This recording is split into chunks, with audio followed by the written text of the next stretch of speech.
হাড় কাঁপানো শীতে বিপর্যস্ত উত্তরাঞ্চলের জনজীবন, শৈত্যপ্রবাহে চরম বিপাকে নিম্ন আয়ের মানুষ, তাপমাত্রা আরও কমার পূর্বাভাস, হাসপাতালে বেড়েই চলেছে রোগীর চাপ। পদ্মা সেতু প্রকল্পের টাকায় 400 কেভি হাই ভোল্টেজ বিদ্যুৎ লাইন পেতে যাচ্ছেন দক্ষিণাঞ্চলবাসী।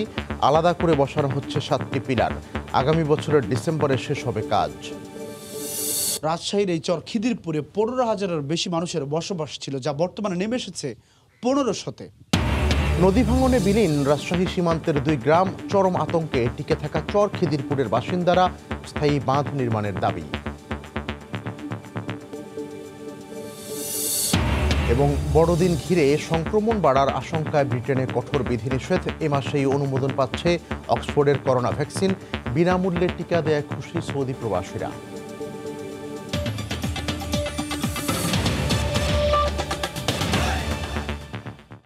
ভোরের সময়ে সঙ্গে আছি আমি মিজানুর রহমান কবির।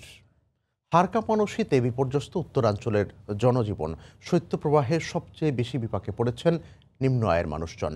রংপুর, দিনাজপুর অঞ্চলের তাপমাত্রা নেমে গেছে 7 ডিগ্রি সেলসিয়াসের নিচে। দেশের বিভিন্ন স্থানে তাপমাত্রা আরও কমার পূর্বাভাস দিয়েছে আবহাওয়া অফিস। শাকিল মাহমুদের ক্যামেরায় রিপোর্ট রতন সরকারের। মানুষের কিন্তু জ্বালানোর মতো খড়কুটোরও অভাব, তাই প্লাস্টিকের স্যান্ডেল, পলিথিন কুড়িয়ে আগুন জ্বালিয়ে শিশুদের থাকতে পারে না। মানুষের ওখানে কতক্ষণ মানুষের বাসাও তো যেতে পারে, এই জন্য আগুন জ্বলাই দিয়ে বসে। আমি আগুনের পাড়ে বসে আছি, আগুন তো পাচ্ছি। হাত পা ঠান্ডা লাগতেছে, দেখেন তো শীতের কাপড়ও না, কম্বল টম্বল কিছু পাইতেছি না। সূর্যের মৃদুমন্দা তাপে দিনের অংশটা কাটাতে পারলেও রাত কাটে না স্টেশনের খোলা প্ল্যাটফর্মে আশ্রয় নেয়া মানুষের। ছেঁড়া কাঁথা, চট বা প্লাস্টিকের বস্তা জড়িয়ে সান্ত্বনা খোঁজেন গৃহহীন নারী পুরুষ। সর্দি জ্বর হয়, ঠান্ডা লাগলে বিছনা কোসনা নাই, থাকে জায়গা নাই, রক ডক টানি ধরে, সৃষ্টি নাগে, এরকম করি সর্ষের তেল দিই, তখনই ভালো হয়। বাড়ির ব্যবস্থা নাই তো আমরা এখানে থাকি, মাথা ঘুরে, গা কাঁপে। কর্ম করি আসি বা এই স্টেশনে ঘুমাই। আবহাওয়া অফিস বলছে বিভাগের বিভিন্ন এলাকায় 6.6 ডিগ্রি সেলসিয়াস থেকে 8.9 ডিগ্রি সেলসিয়াস তাপমাত্রা ছিল শনিবার। 2 দিন একই অবস্থা বিরাজ করবে। মাঝারি ধরনের শৈত্যপ্রবাহ মূলত বিরাজমান। এক্ষেত্রে আমরা বলতে পারি যে আগামী 2-1 দিনের মধ্যে হয়তো বা এই বর্তমান অবস্থার উন্নতি হবে।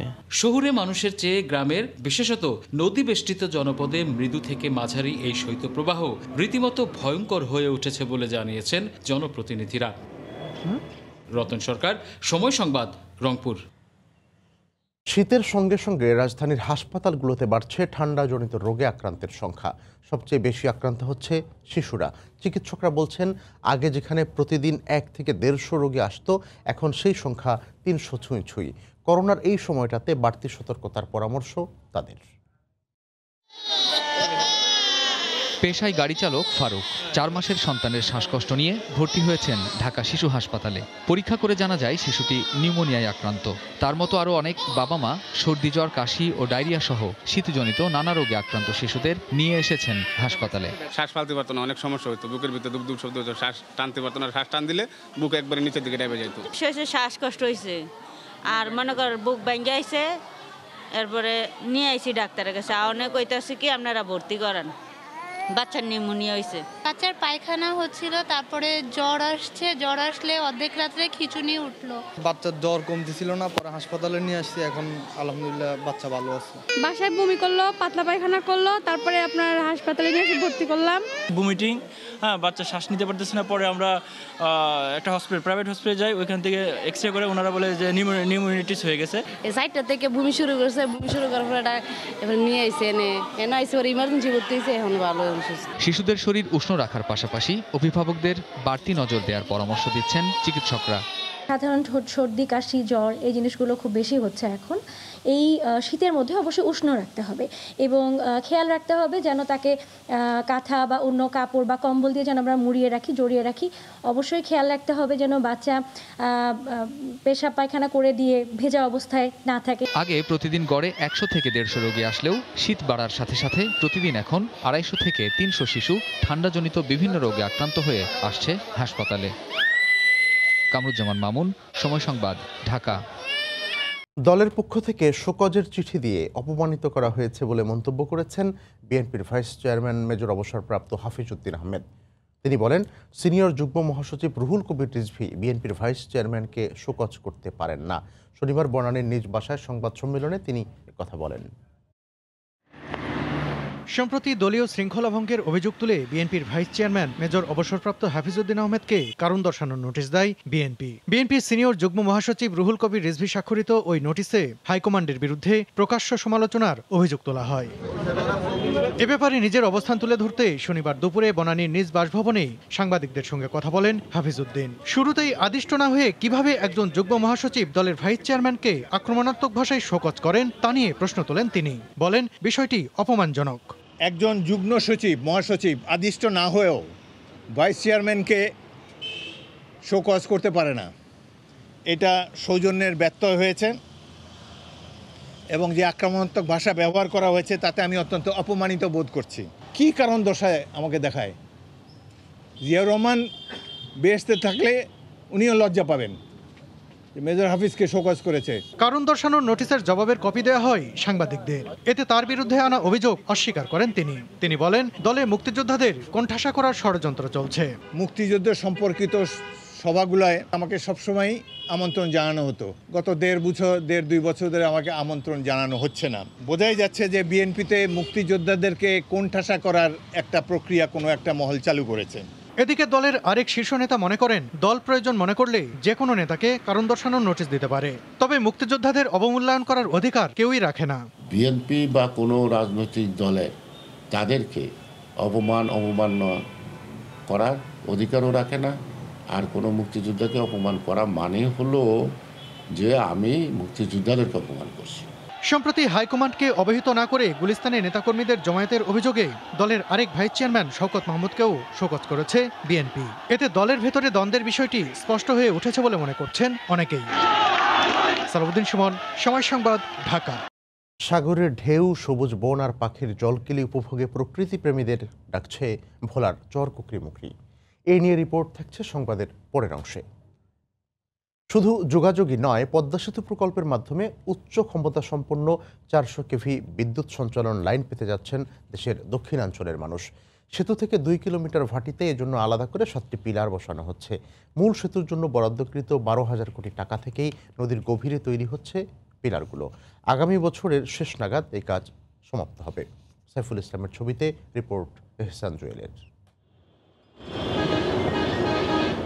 কনক্রিটের অবকাঠামো যমুনা সেতুর মধ্য দিয়ে 132 কেভির বিদ্যুৎ সঞ্চালন লাইন টানার পর দেশের উত্তরাঞ্চলের বিদ্যুৎ ব্যবস্থাপনায় খুলে যায় নতুন সম্ভাবনার দুয়ার।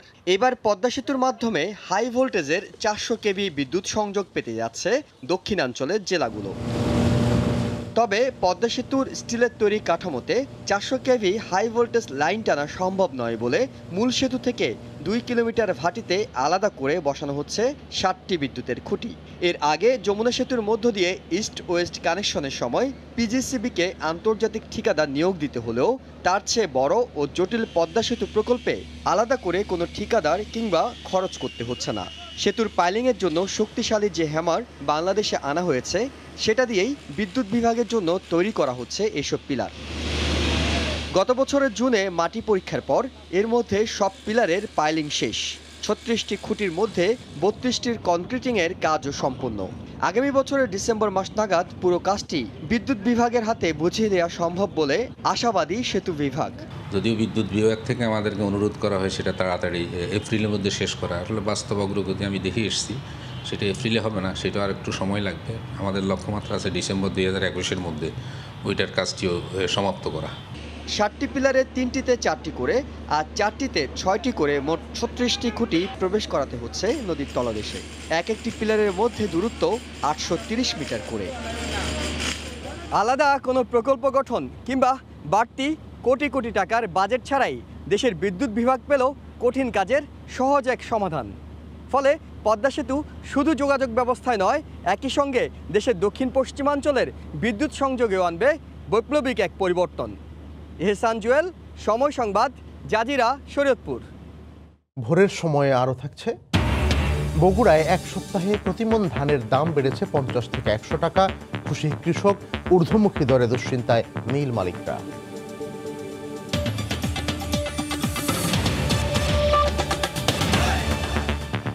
নির্বাচন কমিশনের বিরুদ্ধে অনিয়ম দুর্নীতির অভিযোগ তুলে তা তদন্ত করতে রাষ্ট্রপতির কাছে আবেদন করেছেন দেশের 42 জন বিশিষ্ট নাগরিক।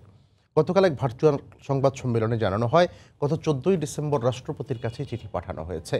সংবাদ সম্মেলনে বলা হয়, দায়িত্ব গ্রহণ করার পর নির্বাচন কমিশন যেসব কার্যকলাপ করেছে সেগুলো গুরুতর অসদাচরণ। সাংবিধানিক পদে যারা আছেন তাদের বিরুদ্ধে তদন্ত করার ক্ষমতা শুধু সুপ্রিম জুডিশিয়াল কাউন্সিলের। চিঠিতে স্বাক্ষর করা বিশিষ্ট ব্যক্তিদের মধ্যে রয়েছেন অধ্যাপক সিরাজুল ইসলাম চৌধুরী, সাবেক তত্ত্বাবধায়ক সরকারের উপদেষ্টা আকবর আলী খান, অবসরপ্রাপ্ত মহাহিসাব নিরীক্ষক এম হাফিজ উদ্দিন খান, মানবাধিকার কর্মী সুলতানা কামাল, শিক্ষাবিদ রাশেদা কে চৌধুরী। এছাড়াও রয়েছেন সাবেক মন্ত্রী পরিষদ সচিব আলী ইমাম মজুমদার, মানবাধিকার কর্মী খুশি কবির, টিআইবির নির্বাহী পরিচালক ইফতেখারুজ্জামান ও স্থানীয় সরকার বিশেষজ্ঞ অধ্যাপক তোফায়েল আহমেদ। গণফোরাম এক ও ঐক্যবদ্ধ আছে বলে জানিয়েছেন দলের সভাপতি ডক্টর কামাল হোসেন। শনিবার সকালে রাজধানীর বেইলি রোডে নিজ বাসায় সংবাদ সম্মেলনে দলের সাবেক সাধারণ সম্পাদক মোস্তফা মহসিন মন্টুকে নিয়ে তিনি একথা জানান। যদিও অনুষ্ঠানে উপস্থিত ছিলেন না সাধারণ সম্পাদক রেজা কিবরিয়া সহ কয়েকজন শীর্ষস্থানীয় নেতা। গেল বছর গণফোরামের পঞ্চম জাতীয় কাউন্সিলের পর ঘোষিত কমিটিতে স্থান পাওয়া না পাওয়া নিয়ে বিরোধে জড়ায় দলের দুই অংশ। নতুন কমিটিতে সাধারণ সম্পাদক মোস্তফা মহসিন মন্টুকে বাদ দিয়ে সাধারণ সম্পাদক করা হয় একাদশ জাতীয় নির্বাচনের আগে দলে যোগ দেয়া ডক্টর রেজা কিবরিয়াকে। এক পর্যায়ে কেন্দ্রীয় কমিটির সভা আহ্বান নিয়ে পাল্টাপাল্টি অবস্থান নেয় মন্টু ও রেজা গ্রুপ। এ নিয়ে ঘটে বহিষ্কার ও পাল্টা বহিষ্কারের ঘটনাও। এভাবেই গত এক বছর দ্বন্দ্ব আর বিবাদে কাটে গণফোরামের কার্যক্রম। এই অবস্থায় শনিবার দলের সভাপতি ডক্টর কামাল হোসেন সংবাদ সম্মেলন ডেকে জানান তার দলে কোনো বিরোধ নেই। ওইরকম প্রবলেমও ছিল না, আর প্রবলেম যদি থেকেও থাকে এখন কোনো প্রবলেম নাই, সবাই এখানে আমরা আছি, থাকবো। যদিও অনুষ্ঠানে উপস্থিত ছিলেন না সাধারণ সম্পাদক রেজা কিবরিয়া সহ কয়েকজন শীর্ষ নেতা। এ ব্যাপারে দলের সাবেক সাধারণ সম্পাদক মন্টু জানান তাদের মধ্যে কোনো অনৈক্য নেই।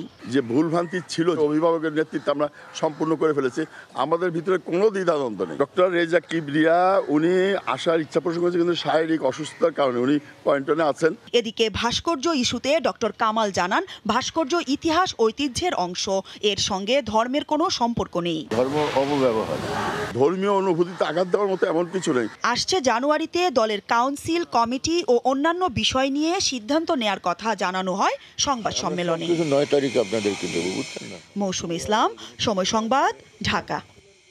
উগ্র মৌলবাদের বিরুদ্ধে দেশবাসীকে ঐক্যবদ্ধ হওয়ার আহ্বান জানিয়েছেন বাংলাদেশ আওয়ামী লীগের সভাপতিমণ্ডলীর সদস্য অবসরপ্রাপ্ত কর্নেল ফারুক খান। গতকাল বিকেলে রাজধানীর রমনায় আইইবির সম্মেলন কক্ষে এক অনুষ্ঠানে ভার্চুয়ালি অংশ নিয়ে তিনি কথা বলেন। সংগঠনের ঢাকা কেন্দ্রে আয়োজিত অনুষ্ঠানে আওয়ামী লীগের বিজ্ঞান ও প্রযুক্তি বিষয়ক সম্পাদক প্রকৌশলী মোহাম্মদ আব্দুস সবুর, আইইবির প্রেসিডেন্ট প্রকৌশলী মোহাম্মদ নুরুল হুদা, বাংলাদেশ প্রকৌশল বিশ্ববিদ্যালয়ের উপাচার্য অধ্যাপক ডক্টর প্রকৌশলী আব্দুল জব্বার খান সহ অনেকে উপস্থিত ছিলেন। প্রধান অতিথির বক্তব্যে ফারুক খান বলেন, দেশের প্রকৌশলীরা ঐক্যবদ্ধভাবে দেশকে এগিয়ে নিয়ে যাবেন।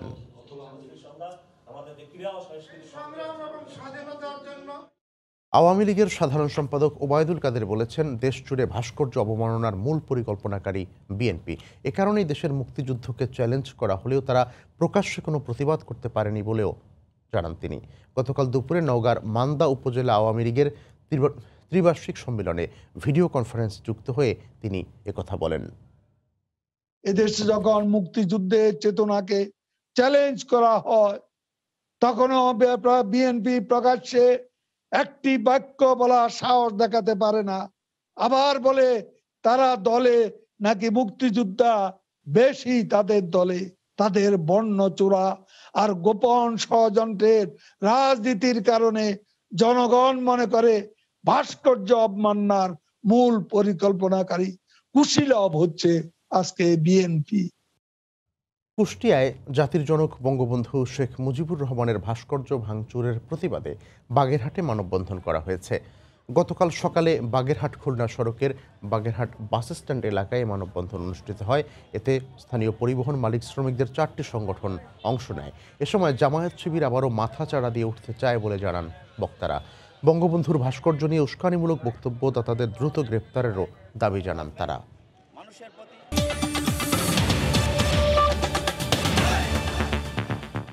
চর খিদিরপুর, যেখানে প্রতি মুহূর্তে জন্ম নেয় নতুন খবর। পদ্মার ভাঙনে প্রতিটা মুহূর্ত কাটে ভয় আর আতঙ্কে। এখনও মৌলিক অধিকার থেকে বঞ্চিত এই অঞ্চলের মানুষ। রাজশাহীর এই গ্রামটিতে মানুষের যোগাযোগের একমাত্র মাধ্যম নৌকা। এরই মধ্যে সীমান্তবর্তী 3টি গ্রামের মধ্যে 2টি বিলীন হয়ে গেছে পদ্মার ভাঙনে। এখন অবশিষ্ট আছে খিদিরপুরের কিছু অংশ। এই চরের বাসিন্দারা বলছেন, স্থায়ী বাঁধ নির্মাণ ছাড়া ভাঙন থেকে রক্ষা পাওয়া কোনোভাবেই সম্ভব নয়। সেলিম আহমেদের ক্যামেরায় রাজশাহী থেকে ফিরে আরও জানাচ্ছেন সাদাত রহমতুল্লাহ। পদ্মার ভাঙনের তাণ্ডব ভালোই জানেন ষাটোর্ধ্ব আরশাফ আলী। চোখের সামনে বিলীন হয়েছে 3 গ্রামের 2টি। অবশিষ্ট গ্রামটিও গিয়ে ঠেকেছে ভারতের সীমান্তে। তো ওই মাটি তো ধরেন নদীর মধ্যে, এখন তো আমাদের কোনো উপায় নেই। অনেকজন চলে গেছে, ধরেন এবার ভাঙলে পারে আমাদেরকেও চলে যেতে হবে। রাজশাহীর দুর্গম চর খিদিরপুর। কৃষি এই গ্রামের প্রাণ ভোমরা। তাদের অর্থনীতির চাকা ঘুরে ফসলের মাঠ আর গরু মহিষ লালন পালনে। কিন্তু যে জমিতে ফসল আবাদ করে তাদের জীবন জীবিকা, বছর বছর পদ্মার ভাঙনে 4000 হেক্টর জমি এখন দাঁড়িয়েছে মাত্র 40 হেক্টরে। শুধু কি ঠিকানা হারানোর ভয়, সংখ্যা আছে রুটি রুজিও। অসুখ বিসুখ হলেও তাদের দুশ্চিন্তার শেষ নেই হাসপাতাল, ডাক্তার। যাতায়াতের মাধ্যম একমাত্র ইঞ্জিন চালিত নৌকা। ঝড় বৃষ্টিতে উত্তাল পদ্মা পাড়ি দিতে হয়তো কারো কারো ভাগ্যে জোটে চিকিৎসা, কারো বা অঘরেই হারাতে হয় প্রাণ। ওপর থেকে ভাঙন ভেঙে গেছে, আবার 2 মাস হলে এই পারে করেছি। ভয় ভাঙনেরই ভয় আমার। কয়েকটা বাঁধ দিয়ে দিলে তো নদী এক জায়গায় থাকে, তো ওটা তো দিবে না, দেয় না। ভাঙনের কারণে 400 মিটার নদীর গতিপথ পরিবর্তন হয়ে প্রবাহিত হচ্ছে কাতলামারি ভারতীয় সীমান্ত দিয়ে। এতে এই গ্রামের মানুষ শুষ্ক মৌসুমে ঘুরে যেতে হয় প্রায় 17 কিলোমিটার। দুর্গম এই সীমান্ত রক্ষায় কাজ করে যাচ্ছে বর্ডার গার্ড বাংলাদেশ, বিজিবি। সমস্যা সমাধানে শীঘ্রই আলোচনা বসার কথা জানালেন বিজিবি মহাপরিচালক। একটা করিডোর দেওয়া যেন এই চরবাসীদের ঘুরে যেন আসতে না হয়। ভারতের পররাষ্ট্র মন্ত্রণালয় বিবেচনাধীন আছে এবং আমাদের পররাষ্ট্র মন্ত্রণালয় এই বিষয়ে নিয়ে কাজ করছে এই ইনোসেন্ট প্যাসেজ দেওয়ার জন্য। এর আগে গ্রামের চরের মানুষের জন্য প্রায় 2500 ঘর দিয়েছিল সরকার, যা এরই মধ্যে নদী গর্ভে বিলীন হয়ে গেছে। গত কয়েক বছর আগেও রাজশাহীর এই চর খিদিরপুরে 15,000-এর বেশি মানুষের বসবাস ছিল, যা বর্তমানে নেমে এসেছে 1500-তে। সর্বনাশা পদ্মার ভাঙনে এখানকার মানুষের প্রতিটা মুহূর্ত কাটে আশ্রয় হারানোর শঙ্কায়। এখানকার মানুষের চাওয়া গ্রামের শেষ চিহ্নটুকু রক্ষায় অন্তত একটি স্থায়ী বাঁধ নির্মাণের। সাদাত রহমতুল্লাহ, সময় সংবাদ, চর খিদিরপুর, রাজশাহী। বিচারহীনতার প্রতিবাদে ময়মনসিংহে সমাবেশ অনুষ্ঠিত হয়েছে। গতকাল বিকেলে নগরীর রেলওয়ে কৃষ্ণচূড়া চত্বরে যৌথভাবে এই কর্মসূচির আয়োজন করে সমাজতান্ত্রিক ছাত্র ফ্রন্ট ও বাংলাদেশ নারী মুক্তি কেন্দ্র। এতে সংগঠন দুটির নেতাকর্মীরা ছাড়াও নানা শ্রেণী পেশার কয়েকশো মানুষ অংশ নেন। সমাবেশ থেকে সারা দেশে নারী শিশু ধর্ষণ ও হত্যার ঘটনায় জড়িতদের বিচার দাবি করা হয়। পাশাপাশি ধর্ষকদের বিরুদ্ধে সামাজিক আন্দোলন গড়ে তোলারও আহ্বান জানান বক্তারা।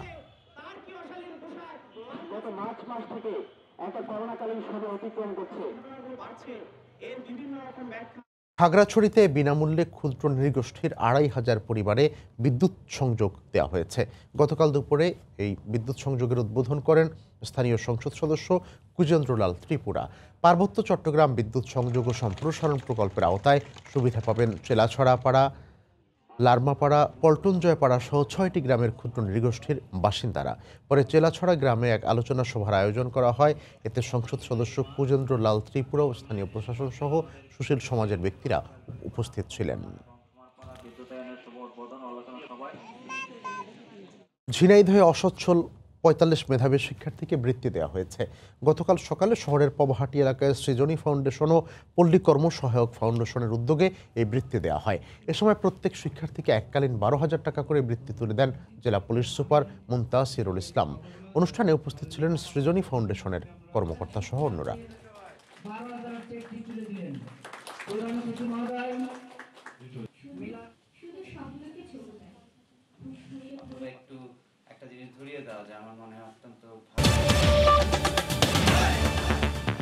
আবারও শীতের খবর। শীত বস্ত্রের বেচাকেনা বেড়েছে দোকানগুলোতে। গত কয়েকদিন ধরে সারা দেশে শীতের তীব্রতা বাড়তে থাকে।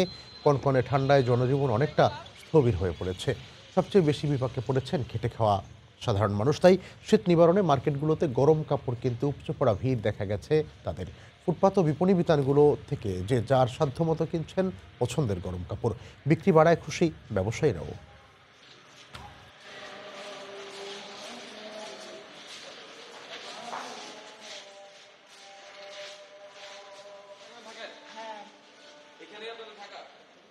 মাঝারি শৈত্যপ্রবাহে কাবু হয়ে পড়েছে উত্তরের জনপদ।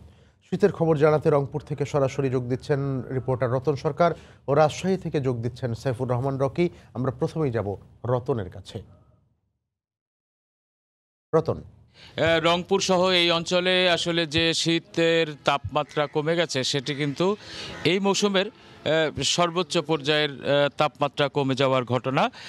এখানে সর্বনিম্ন 6.6 ডিগ্রি সেলসিয়াস তাপমাত্রা রেকর্ড করা হয়েছে কুড়িগ্রামের। এছাড়া এই অঞ্চলে যে তেঁতুলিয়া আমরা জানি যে দেশের সর্ব উত্তরের একটি উপজেলা, সেখানে কিন্তু 7.8 ডিগ্রি সেলসিয়াস তাপমাত্রা ছিল গতকাল এবং রংপুরে ছিল 8.9 ডিগ্রি সেলসিয়াস। আবহাওয়া অফিস জানিয়েছে যে এই পরিস্থিতি আসলে আরও দুদিন অর্থাৎ আজ এবং আগামীকাল পর্যন্ত কিন্তু এই পরিস্থিতি বিরাজ করতে পারে কিংবা কিছুটা তাপমাত্রা কমে যাওয়ার শঙ্কাও তারা কিন্তু শঙ্কার কথাও কিন্তু তারা জানিয়েছে। তো আমরা জানি যে এই অঞ্চলটি আসলে একেবারেই উত্তরের একটি অঞ্চল, এখান থেকে খুব কাছাকাছি হিমালয় পর্বতের অবস্থান এবং এই যে দেশে বর্তমানে যে এই অঞ্চলটিতে যে মৃদু থেকে মাঝারি ধরনের যে শৈত্যপ্রবাহ চলছে এটি আসলে হিমালয় থেকে নেমে আসা হিমবাহ থেকে কিন্তু সৃষ্টি হয়েছে এবং আমরা এই যে পরিস্থিতি সৃষ্টি হয়েছে তাতে করে কিন্তু এই অঞ্চলে যে ভাসমান মানুষ আছে, ছিন্নমূল মানুষ আছে তাদের এবং গ্রাম পর্যায়ে বিভিন্ন দরিদ্রপীড়িত অঞ্চলের লোকজনের মধ্যে কিন্তু একটি দুর্বিষহ পরিস্থিতি বিরাজ করছে। এখানকার কনকনে ঠান্ডা অনুভূত হচ্ছে এবং কিছুটা মৃদুবন্দা বাতাস বইছে, যার কারণে কিন্তু শীতের অনুভূতিটি ব্যাপকভাবে অনুভূত হচ্ছে এবং এখানে যে মজুর শ্রেণীর লোক আছেন, যারা আসলে কর্মজীবী মানুষ আছেন, তাদের কিন্তু পরিস্থিতি খুবই দুর্বিষহ হয়ে উঠেছে এবং শীতের যে তীব্র অনুভূতি এটি কিন্তু মানুষকে অনেকটা কাবু করে ফেলেছে। আমরা দেখছি যে তারপরেও এই শীতের ভোরে মানুষের পদচারণা শুরু হয়েছে। বিভিন্ন যানবাহন রাজধানী ঢাকা সহ বিভিন্ন স্থান থেকে আসছে এবং মাল বোঝাই বিভিন্ন ট্রাক সহ যানবাহন আমরা রাজধানীর দিকে যেতে দেখছি। এখানে রিক্সা চালক যারা, তারা কিন্তু এই ভোরবেলায় কিছু যাত্রীর আশায় তারা কিন্তু রাস্তায় নেমেছে। আমরা গতকাল যেটি দেখেছি যে এই শীতের তীব্রতা বাড়ার সঙ্গে সঙ্গে কিন্তু শহরের যে পুরনো কাপড়ের দোকানগুলো রয়েছে সেখানে কিন্তু মানুষের উপচে পড়া ভিড় আমরা দেখেছি যে আসলে মানুষ তাদের শীত নিবারণের জন্য সেসব দোকান থেকে গরম কাপড় কেনার জন্য ভিড় করেছে এবং সেখানে যারা ব্যবসায়ী তারা বলেছে যে আসলে শীতের কারণে গত দুদিন ধরে তাদের বেচা বিক্রি অনেক বেড়ে গেছে। তবে ক্রেতারা যে বিষয়টি জানিয়েছে যে আসলে শীতের কারণে হঠাৎ করে এই পুরাতন কাপড়ের দোকানগুলো তো দাম বাড়িয়ে দেওয়ার কারণে অনেকেই সেসব কিনে নিতে পারছে না। এদিকে প্রশাসনের পক্ষ থেকেও কিন্তু শীতবস্ত্র বিতরণের বিভিন্ন উদ্যোগের কথা জানানো হলেও আসলে এসব বিতরণের ক্ষেত্রে আমরা আমাদের দৃশ্যমান আসলে আমরা তেমন কিছু দেখতে পারিনি এবং বেসরকারি পর্যায় থেকেও কিছু জায়গায় শীতবস্ত্র বিতরণের খবর পেলেও সেগুলোকে আসলে অপ্রতুল বলেই বলছেন মানুষ। এই পরিস্থিতিতে আমরা দেখেছি যে মানুষ খড়কুটো জ্বালিয়ে তাদের শীত নিবারণের চেষ্টা করে আসছে। সেক্ষেত্রে এটি হচ্ছে এই অঞ্চলের মানুষের আসলে একমাত্র শেষ ভরসা, যে মানুষ খড়কুটো জ্বালিয়ে সেই শীত নিবারণের চেষ্টা করে এবং এটি করতে গিয়ে প্রতিবার কিন্তু মানুষ অগ্নিদগ্ধ হয়, অনেক মৃত্যুর ঘটনাও কিন্তু এখানে ঘটেছে। চিকিৎসকরা জানিয়েছেন যে আসলে এই শীত বাড়ার সঙ্গে সঙ্গে কিন্তু সরকারি এবং বেসরকারি পর্যায়ের যে হাসপাতালগুলো রয়েছে সেখানে কিন্তু শীতজনিত নানান রোগবালাই নিয়ে কিন্তু অসংখ্য রোগী ভর্তি হচ্ছে, যেখানে আসলে শিশুদের সংখ্যাই বেশি। চিকিৎসকরা বলেছেন যে আসলে এই শিশুদের রক্ষার জন্য এখন উষ্ণ অবস্থায় একটু গরম কাপড় দিয়ে তাদের রক্ষণাবেক্ষণ করা, যত্ন নেওয়ার কথা তারা বলছেন। তো এই ছিল আমার কাছে রংপুরের শেষ খবর। আমরা রাজশাহীর খবর জানতে যাচ্ছি রকির কাছে। রকি। রতন, আপনাকে ধন্যবাদ। গত এক সপ্তাহ ধরে রাজশাহী অঞ্চলে তাপমাত্রা কমে আসায় এখানে বাড়ছে শীতের তীব্রতা এবং শীত বাড়ার সাথে সাথে সাধারণ মানুষের পাশাপাশি ছিন্নমূল মানুষের দুর্ভোগ কিন্তু বেড়েছে। সেই চিত্রটি আপনাদের দেখানোর চেষ্টা করব। মূলত রাজশাহী নগরীর রেলগেট এলাকায় আমরা অবস্থান করছি। এখানে দেখতে পাচ্ছেন যে সকালেই কিন্তু কাজের আশায় অনেকেই বের হয়েছেন, কিন্তু এখন পর্যন্ত এই শীতের প্রকোপ বৃদ্ধি পাওয়ার কারণে তারা কিন্তু কাজকর্ম পাচ্ছেন না, এমনটা আমাদেরকে জানিয়েছেন। এ কারণে কিন্তু তাদের খুব সমস্যা হচ্ছে সংসার চালাতে গিয়ে, এমনটা কিন্তু তাদের পক্ষ থেকে আসলে বলা হচ্ছে। এছাড়াও কিন্তু আমরা রাজশাহী রেল স্টেশন এলাকায় দেখেছি, সেখানে খোলা আকাশের নিচেই সারা রাত রাত্রি যাপন করেছেন ছিন্নমূল কিছু মানুষ। এই শীতে যেখানে ঘরের মধ্যে টেকায় দায় হয়ে গেছে, সেখানে খোলা আকাশের নিচে যদি বসবাস করে কেউ, তার অবস্থা কেমনটি হবে আপনারা নিশ্চয়ই সেটি বুঝতেই পারেন। এছাড়াও কিন্তু আমরা রাজশাহী নগরীর ভদ্রা এলাকায়, সেখানে বেশ কিছু ছিন্নমূল মানুষ বস্তিবাসী সেখানে বসবাস করে, তাদের যে দুর্ভোগ সেটি কিন্তু চরম মাত্রায় যে পৌঁছেছে। বিশেষ করে শীতের এই প্রকোপ বৃদ্ধি পাবার কারণে তারা খড়কুটো জ্বালিয়ে এই শীতের হাত থেকে বাঁচার জন্য চেষ্টা চালিয়ে যাচ্ছেন। আমরা তাদের সাথে কথা বলেছি, তারা যেটি বলছেন যে এখন পর্যন্ত সরকারি উদ্যোগে কোনো ধরনের শীতবস্ত্র তাদের মাঝে বিতরণ করা হয়নি, যে কারণে তাদের এই কষ্ট কিন্তু দিন দিন বৃদ্ধিই পাচ্ছে। আমরা আরও কথা বলেছিলাম খেটে খাওয়া কিছু মানুষের সাথে, তারা বলছেন আসলে এভাবে শীতের প্রকোপ বৃদ্ধি পাবার কারণে তাদের স্বাভাবিক কার্যক্রম সেটি কিন্তু চালাতে পারছে না। নগরবাসীও কিন্তু একই কথা বলেছেন, তাদের স্বাভাবিক কাজকর্ম কিন্তু স্থবির হয়ে পড়েছে শীতের প্রকোপ বৃদ্ধি পাবার কারণে। পাশাপাশি আমরা দেখেছি এই শীত বৃদ্ধি পাবার কারণে রাজশাহী মেডিকেল কলেজ হাসপাতাল সহ বিভিন্ন ক্লিনিকে আমরা দেখেছি শিশু ও বৃদ্ধের ঠান্ডাজনিত রোগে আক্রান্ত হবার সংখ্যা বেড়ে গেছে এবং রাজশাহী মেডিকেল কলেজ চিকিৎসকরা বলছেন যে এই শীতের আসলেই কিন্তু প্রতি বছরই এই সময়টা রোগীদের প্রকোপ বৃদ্ধি পায়, যে কারণে তাদের সেবা দিতে গিয়ে কিন্তু তাদের হিমশিম খেতে হয়, এমনটাই আসলে তাদের পক্ষ থেকে বলা হচ্ছে। তারপরেও এই ঠান্ডাজনিত রোগের হাত থেকে বাঁচার জন্য তাদেরকে নানা পরামর্শ তারা দিচ্ছেন। এই পরামর্শগুলো মেনে চলার জন্য তারা কিন্তু পরামর্শ দিচ্ছেন। পাশাপাশি ডায়রিয়া বা টাইফয়েড সহ বিভিন্ন যে ঠান্ডাজনিত রোগ আছে সেগুলো রোগে আক্রান্ত হবার পর তারা যেন দেরি না করে অবশ্যই বিশেষজ্ঞ চিকিৎসকের পরামর্শ নেয়, এমনটাই আসলে তারা এখন বলছেন। আমরা এছাড়াও দেখেছিলাম যে সাধারণ মানুষ যারা সকালে ঘুরতে বের হয়েছেন, হাঁটতে বের হয়েছেন, তারা বলছেন যে শীতের এই প্রকোপ এতটাই বেড়েছে যে তাদের কিন্তু কষ্ট সেটি কিন্তু খুব বেশি এখন হচ্ছে। কারণ গতকাল রাজশাহী অঞ্চলের উপর দিয়ে মৃদু শৈত্যপ্রবাহ বয়ে গেছে। গতকাল রাজশাহীতে এই মৌসুমের মধ্যে যে সর্বনিম্ন তাপমাত্রা 8 ডিগ্রি সেলসিয়াস সেটি ছিল। আজকে সেই অবস্থা থেকে কিছুটা তাপমাত্রা বেড়েছে। আবহাওয়া অফিস জানিয়েছে এখন পর্যন্ত আজকে রাজশাহীতে যে সকাল 6টায় সর্বনিম্ন তাপমাত্রা রেকর্ড করা হয়েছে 10.7 ডিগ্রি সেলসিয়াস। তবে এটি আরও কমতে পারে এমন আভাস তিনি দিয়েছেন। আবহাওয়া অফিস থেকে বলা হচ্ছে যে এখন পর্যন্ত শীতের যে প্রকোপ সেটি কিন্তু ধীরে ধীরে আরও বাড়ার আশঙ্কা করছেন। পাশাপাশি এই মাসের শেষের দিকে আরেকটি শৈত্যপ্রবাহের কিন্তু ইঙ্গিত দেওয়া হচ্ছে আবহাওয়া অফিসের পক্ষ থেকে। পাশাপাশি আগামী মাসে আরও 2টি শৈত্যপ্রবাহের কিন্তু আভাস দিচ্ছেন আবহাওয়া অফিসের কর্মকর্তারা। আমরা এই খেটে খাওয়া মানুষদের সাথে কথা বলে যেটি শুনেছি, তারা বলছেন যে আসলে নিদারুণ কষ্টে তারা রাত্রি যাপন করছেন, তাদের মোটা কাপড় চোপড়ের অভাব রয়েছে, এ কারণে কিন্তু কষ্টের তাদের শেষ নেই। এই শীতের প্রকোপ এদিকে বৃদ্ধি পাওয়ার ফলে কিন্তু রাজশাহীর বিভিন্ন যে বিপণী বিতানগুলো রয়েছে এবং বিভিন্ন যে পুরাতন কাপড়ের মার্কেট রয়েছে সেই মার্কেটগুলোতে আমরা দেখেছি শীত বস্ত্রের যে বেচা কেনা সেটি কিন্তু দ্বিগুণ বা তিনগুণ হারে বৃদ্ধি পেয়েছে। সেখানেও মানুষজন বলছেন আসলে এই শীতের হাত থেকে বাঁচার জন্যই আসলে তারা এই মোটা কাপড় চোপড় কিন্তু কিনতে আসছেন এবং গত 2-3 দিনে এই অবস্থাটা কিন্তু রাজশাহীতে প্রচণ্ড আকারে আমরা দেখতে পাচ্ছি।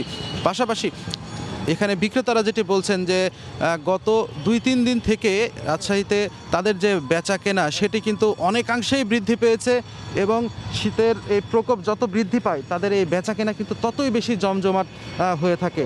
সব মিলিয়ে আসলে এখন যেটি বলা যায় হাড় কাঁপানো শীতে কাঁপছে রাজশাহী এবং এই কনকনে ঠান্ডা থাকার কারণে তাদের যে কষ্ট সেটি কিন্তু দ্বিগুণ হয়ে দাঁড়িয়েছে। সব মিলে এই ছিল আমার কাছে রাজশাহী থেকে শীতের সর্বশেষ খবর। এখন আমরা চলে যাচ্ছি স্টুডিওতে খবিরের কাছে। রাজশাহী ও রংপুর অঞ্চলের শীতের খবর জানাচ্ছিলেন রতন সরকার এবং সাইফুর রহমান রকি। শ্রবণ, বাক, বুদ্ধি এবং দৃষ্টি প্রতিবন্ধীদের জন্য কক্সবাজারে গড়ে উঠেছে বিশেষায়িত স্কুল। কক্সবাজার জেলা প্রশাসকের ব্যক্তিগত উদ্যোগে প্রতিষ্ঠিত স্কুলে শিক্ষা ও চিকিৎসা পাচ্ছে বিশেষায়িত ২৫০ শতাধিক শিশু। একসময় ভবিষ্যৎ নিয়ে দুশ্চিন্তায় থাকা অভিভাবকরা সন্তানদের জন্য একই সঙ্গে শিক্ষা ও চিকিৎসার সুযোগ পেয়ে স্বস্তির নিঃশ্বাস ফেলছেন। এমন শিশুদের সেবা দিতে পেরে খুশি শিক্ষকরাও। পর্যটন শহর কক্সবাজারের এই প্রতিষ্ঠানটিকে আন্তর্জাতিক মানের করার পরিকল্পনার কথা জানান জেলা প্রশাসক। আরও জানাচ্ছেন সুজাউদ্দিন রুবেল। অ্যাসেম্বলিতে অংশ নিয়ে দেশ সেবার শপথ নিচ্ছে কক্সবাজারের শ্রবণ, বাক, বুদ্ধি ও দৃষ্টি প্রতিবন্ধীরা। কমাস আগেও এই শিশুদের ভবিষ্যৎ নিয়ে উদ্বেগ উৎকণ্ঠার শেষ ছিল না অভিভাবকদের। ২০১৮ সালের নভেম্বরে যাত্রা শুরু করা প্রতিষ্ঠান অরুণোদয়ের বর্তমান শিক্ষার্থীর সংখ্যা ২৫০ শতাধিক। এসব শিশুরা শিক্ষা ও চিকিৎসার পাশাপাশি এখানে পাচ্ছে খেলাধুলা, সঙ্গীত ও বিনোদনের সুব্যবস্থাও। একসময় কষ্ট পাওয়া অভিভাবকরা যেমন নতুন স্বপ্ন দেখছেন, তেমনি প্রতিষ্ঠানটির শিক্ষক কর্মচারীরাও খুশি তাদের সেবা দিতে পেরে। হাত লাগাতে পারতো না, খুবই করে থাকতো, গুডবির মতন করে থাকতো। অরুণোদয়ে যখন তাকে আমরা হ্যান্ডেল করলাম এখানে, এরপর সে আস্তে আস্তে তার প্রবলেমগুলো থেকে ওভারকাম করতে শুরু করলো। প্রতিদিন তারা আসছে, এখানে তারা নতুন নতুন জিনিস শিখছে, সামাজিকরণ শিখছে। বাচ্চাগুলো এখানে আসে যখন মেশিনগুলো দেখতো আমাদের, সেগুলো একটু ভয় পাইতো। অভ্যস্ত হয়ে যাওয়ার পর ওরা নিজে থেকে আনন্দ করে আসে এখন। প্রতিষ্ঠান প্রধান জানালেন, নানা কর্মসূচির মাধ্যমে শিক্ষকরা শারীরিক ও মানসিক বিকাশ ঘটানোর মাধ্যমে এসব শিশুদের তৈরি করছেন ভবিষ্যতের জন্য। তারা কিভাবে আরও ভালো এবং এই চিকিৎসা সেবাগুলো, শিক্ষা সেবাগুলো এবং উপকরণ কিভাবে ডেভেলপমেন্ট করা যায়, সে জায়গাগুলোতে আমাদের শিক্ষকদের নিয়ে আমরা কাজ করছি। শ্রবণ, বাক, বুদ্ধি বা দৃষ্টি প্রতিবন্ধী সহ বহুমাত্রিক সীমাবদ্ধতার এসব শিশুদের সমাজের মূল ধারায় ফেরাতে এমন উদ্যোগ বলে জানান জেলা প্রশাসক। তারা যাতে কাজ করে আবার এইখানেই যারা তারা কাজ করতে পারে, সেই ধরনের ছোট ছোট কাজগুলোর ক্ষেত্রগুলো আমরা তৈরি করব।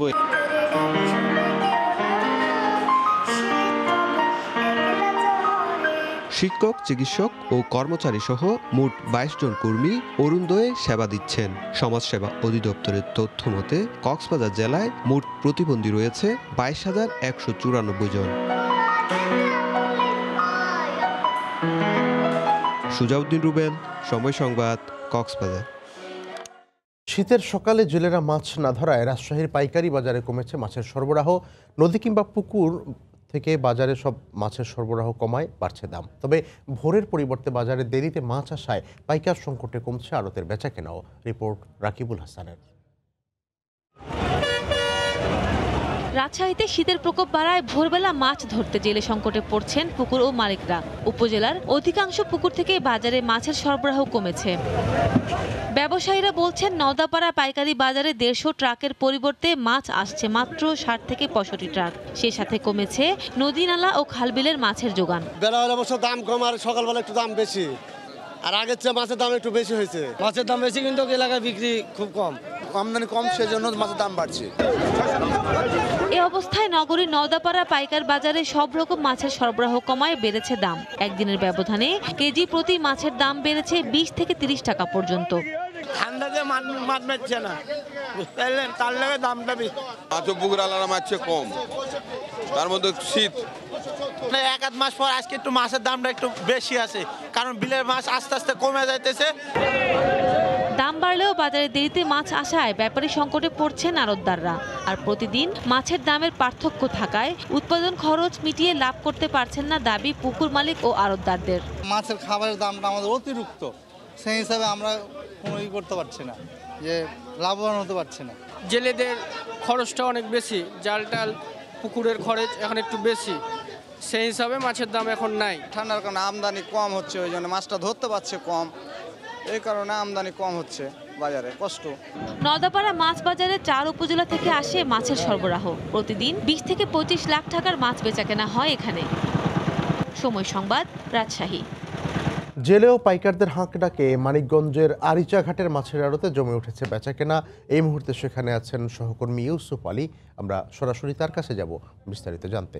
ইউসুফ, মানিকগঞ্জের এই ঐতিহ্যবাহী আসলে আরিচা ঘাটের যে আড়তটি রয়েছে সেই আড়তে কিন্তু এখন আসলে জেলে এবং পাইকারদের হাট ডাকে জমে উঠেছে।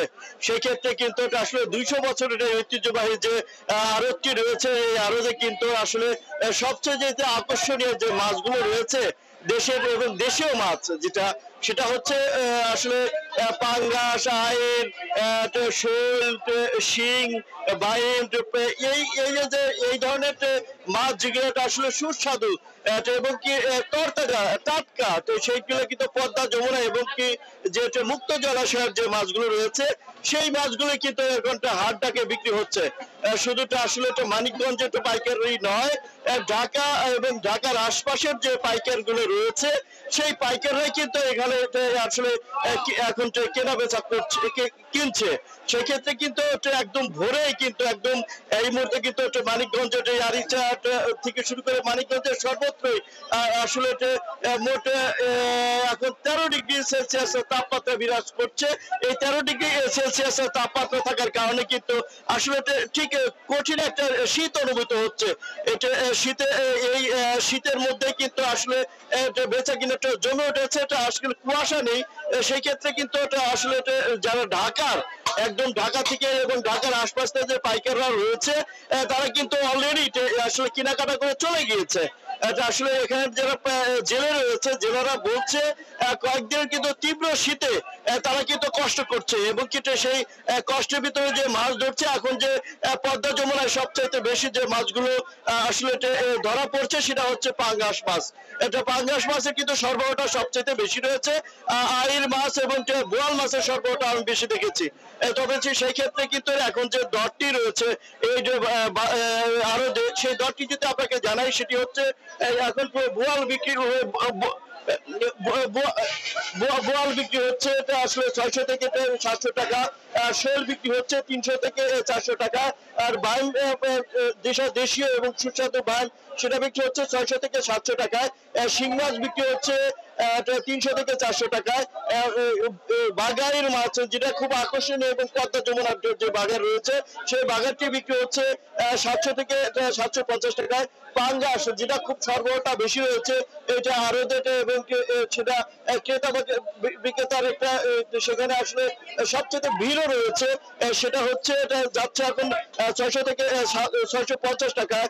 কই মাছ যেটা আকর্ষণীয় আসলে মুক্ত জলাশয়ের যে কই সেই কই মাছ যাচ্ছে 500 থেকে 520 টাকার ভিতরে, আইড় মাছ যাচ্ছে 600 থেকে 700 টাকার ভিতরে। অর্থাৎ যারা এখানে বিক্রেতা অর্থাৎ তারা কিন্তু বলছে আসলে সরবরাহ বেশি থাকার কারণে কিন্তু মাছটার আসলে দাম এখন কমে যাচ্ছে।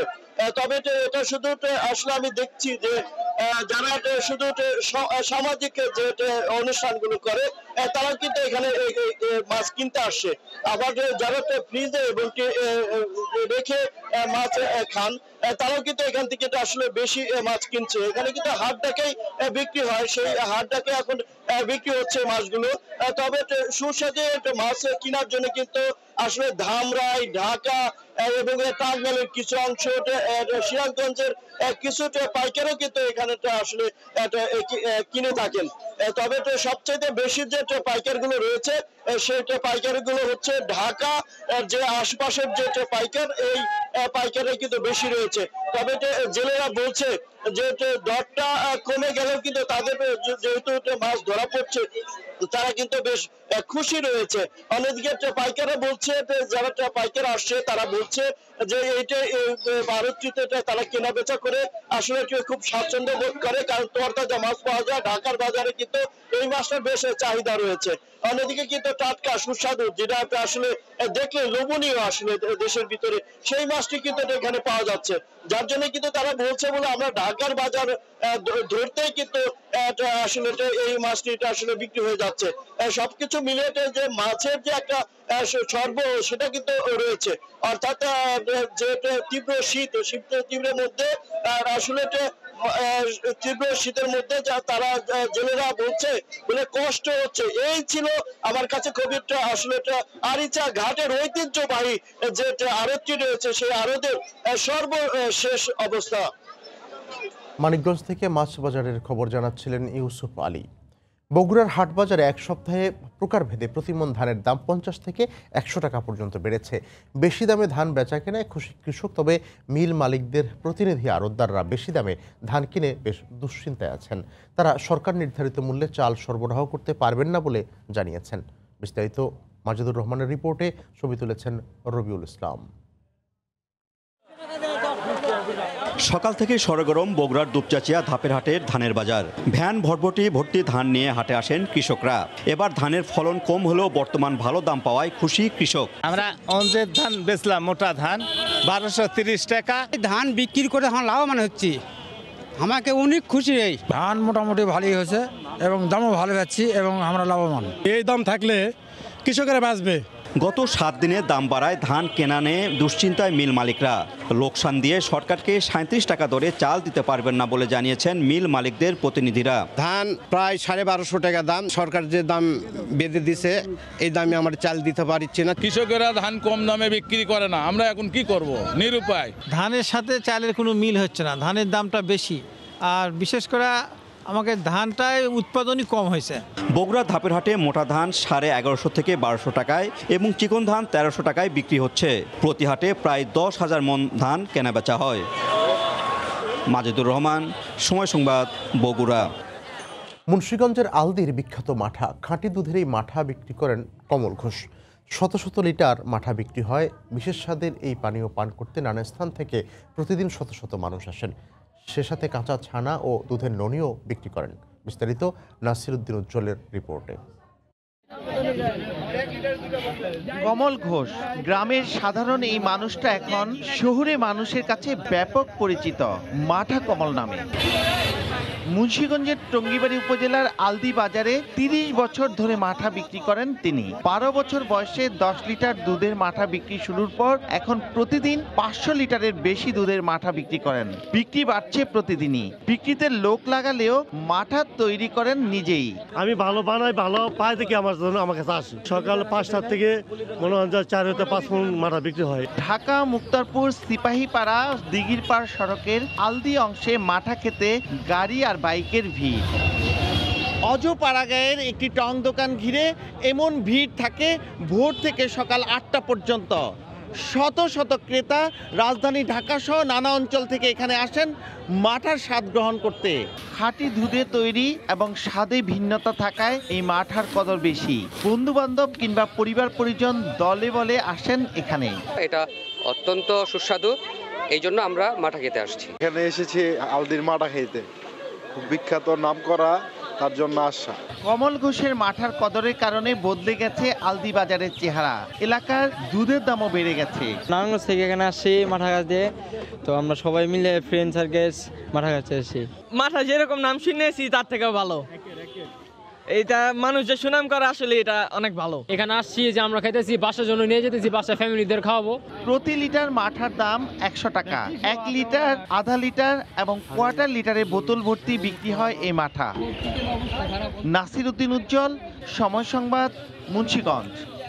সিরাজগঞ্জের পৌর পাইকারি সবজির আড়তে কৃষকরা তাদের উৎপাদিত সবজি নিয়ে এসেছেন। জেলায় সবচেয়ে বেশি টাটকা সবজি বিক্রি হয় এখান থেকে। সেখানে আছেন সহকর্মী রিঙ্কু কুন্ডু। বিস্তারিত জানতে আমরা সরাসরি তার কাছে যাব। রিঙ্কু। ধন্যবাদ কবির। আসলে ভোর থেকে ক্রেতা বিক্রেতার হাক ডাকে কিন্তু আসলে মুখরিত হয়েছে সিরাজগঞ্জের সবচেয়ে বড় যে পাইকারি বাজার, পৌর পাইকারি সবজির আড়ত। আমরা ভোর থেকে আছি এবং দেখছি যে শীতকালীন সবজিতে কিন্তু আসলে পরিপূর্ণ হয়ে গেছে। শীতকালীন পাতাকপি, বাঁধাকপি, মূলা, পটল, সিম সহ বিভিন্ন সবজিতে কিন্তু আসলে ভরে গেছে এই আড়তটি।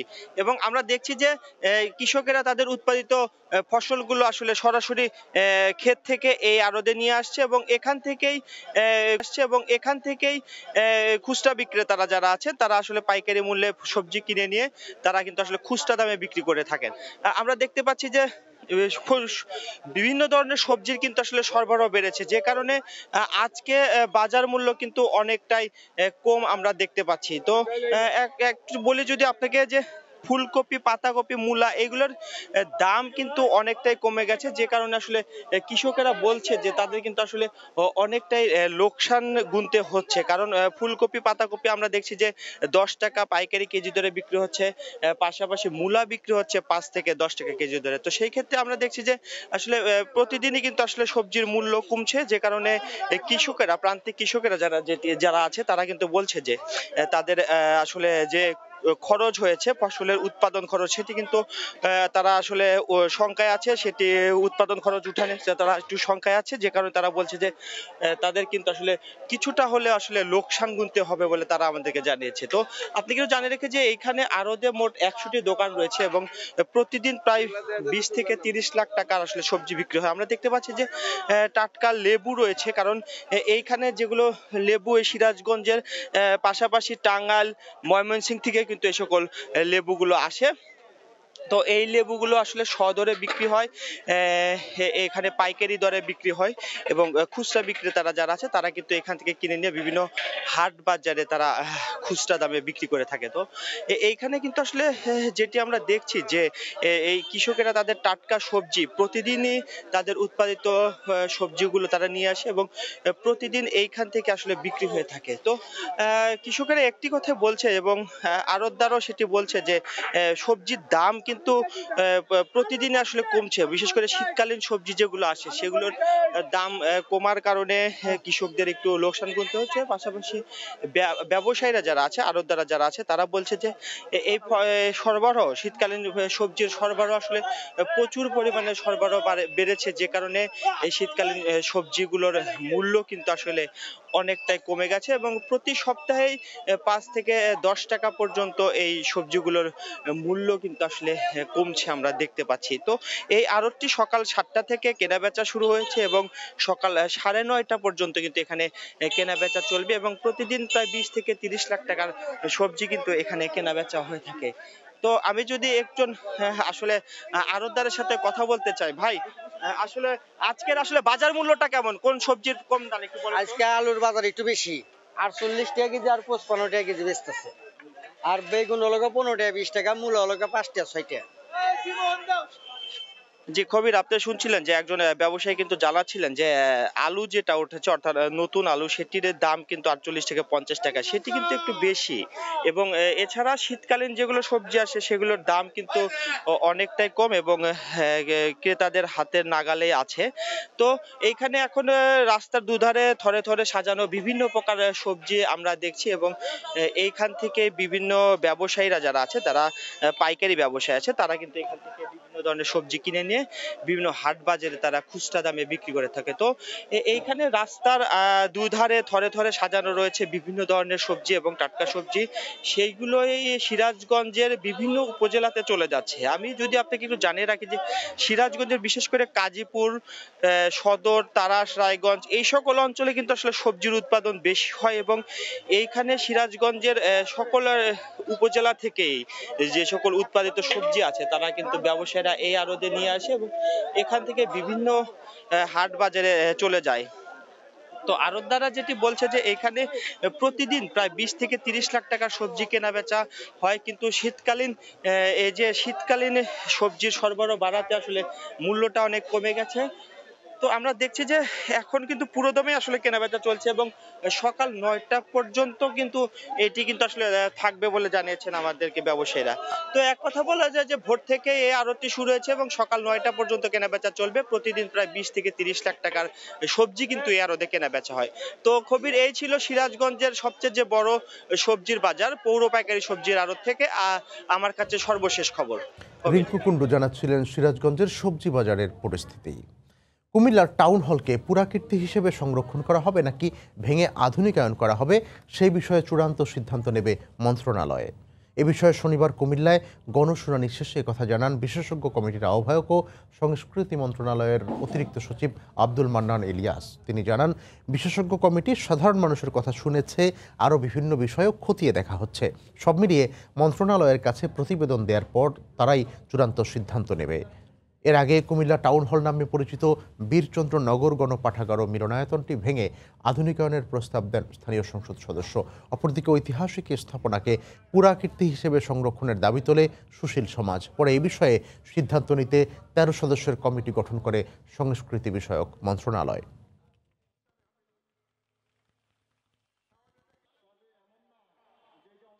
সাগরের ঢেউ, সবুজ বন, লাল কাঁকড়া আর অতিথি পাখির জলকেলি উপভোগের জন্য প্রকৃতিপ্রেমীদের ডাকছে ভোলার চর কুকরিমুকরি।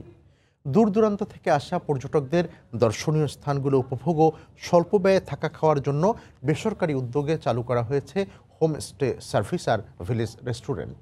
দেশের অন্যতম পর্যটন কেন্দ্র হিসেবে গড়ে তুলতে উন্নয়ন কাজ শুরু করেছে পল্লী কর্মসহায়ক ফাউন্ডেশন। নাসিরুদ্দিন লিটনের তথ্য ও উৎপল দেবনাথের ছবি নিয়ে রিপোর্ট। করোনা প্রাদুর্ভাবের কারণে গত এপ্রিল থেকে ৪ মাস পর্যটক শূন্য ছিল ভোলার সাগরকূলের চর কুকরিমুকরি।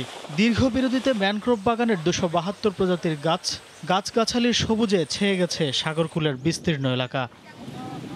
তবে সাগরের অসীম জলরাশি আর সবুজের নৈসর্গিক সৌন্দর্য উপভোগ করতে সেপ্টেম্বর থেকেই দেশি পর্যটক আসা শুরু হয়। পরিবার পরিজন নিয়ে বনের মধ্যে সরু খালগুলো বোট রাইডিং, গভীর বনে ট্রেকিংয়ের ব্যবস্থা রয়েছে। বানর দেখা যায়, হরিণ দেখা যায়, অতিথি পাখিও দেখা যায়। প্রকৃতি প্রেমী যে আসলে আগের মতো সেই সমস্যাগুলি এখন আর উপভোগ করতে হয় না।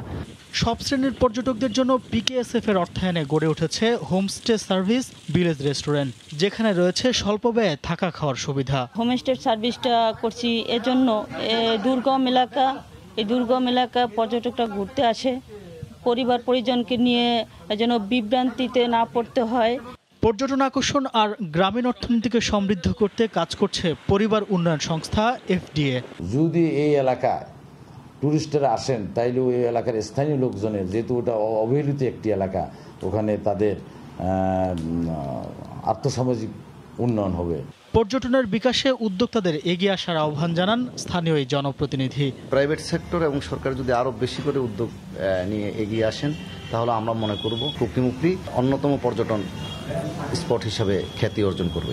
আর ইকো ট্যুরিজম প্রকল্পের আওতায় সুযোগ সুবিধা বাড়ানোর কথা জানালেন পল্লী সহায়ক ফাউন্ডেশন পিকেএসএফ এর শীর্ষ কর্মকর্তা। পর্যটন শিল্প আমাদের সাথে এখানে একসাথে জিও এনজিও কোলাবোরেশনের মাধ্যমে আমরা পর্যটন শিল্পকে উন্নত করব, যার ফলে দারিদ্র্য বিমোচন হবে।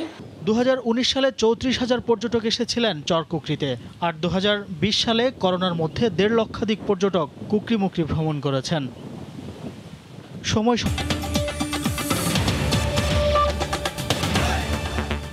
কক্সবাজারের দুর্গম পাহাড়ে আটকা পড়া 4 শিক্ষার্থীকে উদ্ধার করল বিমান বাহিনী। 999-এ ফোন পেয়ে হেলিকপ্টার নিয়ে তাদেরকে দরিয়ানগর পাহাড় থেকে উদ্ধার করা হয়। শনিবার সকালে পাহাড়ে ওঠার স্বপ্ন নিয়ে তারা কক্সবাজার থেকে যাত্রা শুরু করলেও এক পর্যায়ে পথ হারিয়ে ফেলে। পাহাড়ে ওঠার স্বপ্ন নিয়ে শনিবার সকালে কক্সবাজারের কলাতলি পাহাড়ি এলাকা থেকে যাত্রা শুরু করেছিলেন কক্সবাজারের 4 যুবক। 2 থেকে 3টি পাহাড় পাড়ি দেন তারা। হিমছড়ি পাহাড় অতিক্রম করার ইচ্ছে ছিল তাদের, কিন্তু 2 থেকে 3 ঘন্টা পর হারিয়ে ফেলেন সেই পথ। চোখের সামনে দেখছিলেন বিশাল সৈকত, কিন্তু পথ হারানোই যেতে পারছিলেন না সেখানে। পরে 999-এ কল দেন তাদের মধ্যে একজন। অবশেষে 5 ঘন্টা পর সেখানে হেলিকপ্টার নিয়ে হাজির হন বিমান বাহিনীর সদস্যরা। দরিয়ানগর পাহাড় থেকে তাদের উদ্ধার করে আনা হয় কক্সবাজার বিমানবন্দরে। আমাদের যে ওয়ে ছিল আমরা অনেকভাবে ট্রাই করছি, আমরা কয়েকটা রুট ছিল, আমরা অনেকভাবে ট্রাই করছি, বাট আলটিমেটলি আমরা কোনো ডেস্টিনেশনে যেতে পারছিলাম না। অনেক বড় খাদ আর কি। একটা পাহাড়ের চূড়ায় গিয়ে ওখানে কিন্তু সব জায়গায় নেটওয়ার্ক থাকে না, তো একটা পাহাড়ের চূড়ায় গিয়ে যখন নেটওয়ার্ক পেয়েছি তখন আপনার 999-কে কল দেওয়া হয়েছিল। ভালো লাগতেছে যে আমাদের বাংলাদেশ গভর্নমেন্ট থেকে যে এরকম একটা সাপোর্ট আমরা পাবো, মানে এটা আসলে আমাদের জন্য অনেক বড়। উদ্ধারকারী কর্মকর্তা জানান অতীতের অভিজ্ঞতা নিয়ে আটকে পড়া 4 জনকে উদ্ধার করা হয়েছে। অগাস্টা 139 এই হেলিকপ্টারটা আমাদের ডিপ সিতেও রিসার্চ এন্ড রেস্কিউ করার জন্য ক্ষমতা রাখে। আপনি যদি ইজেডের শেষ সীমানায় 200 নটিক্যাল মাইলের থেকেও যদি আপনারা কোনো সময় কোনো বিপদে আমাদেরকে সংকেত দেন, তাহলে হেলিকপ্টার যে তাদেরকে ওখান থেকে দিবাগত দিন অথবা রাতে যে কোনো সময় তারা রেস্কিউ করতে সক্ষম। উদ্ধার হওয়া 4 যুবকের মধ্যে 2 জন কক্সবাজার সরকারি কলেজের শিক্ষার্থী, আর বাকি 2 জন বেসরকারি প্রতিষ্ঠানে চাকরি করেন। সুজাউদ্দিন রুবেল, সময় সংবাদ, কক্সবাজার।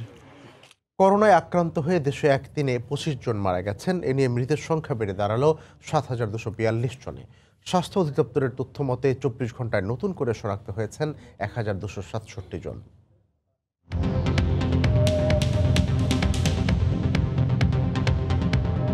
গত 24 ঘন্টায় কোভিড-19 নমুনা পরীক্ষা করা হয়েছে 12,300 জনের। এ পর্যন্ত মোট নমুনা পরীক্ষা হয়েছে 30,62,364 জনের। 24 ঘন্টায় নতুন শনাক্ত হয়েছেন 1,267 জন। এ নিয়ে দেশে মোট শনাক্তের সংখ্যা 4,99,560 জন। 24 ঘন্টায় মারা গেছেন 25 জন। এ পর্যন্ত করোনা আক্রান্ত হয়ে মারা গেলেন 7,242 জন। করোনা থেকে 24 ঘন্টায় সুস্থ হয়েছেন 1,987 জন। এ পর্যন্ত সুস্থ হয়েছেন 4,35,601 জন।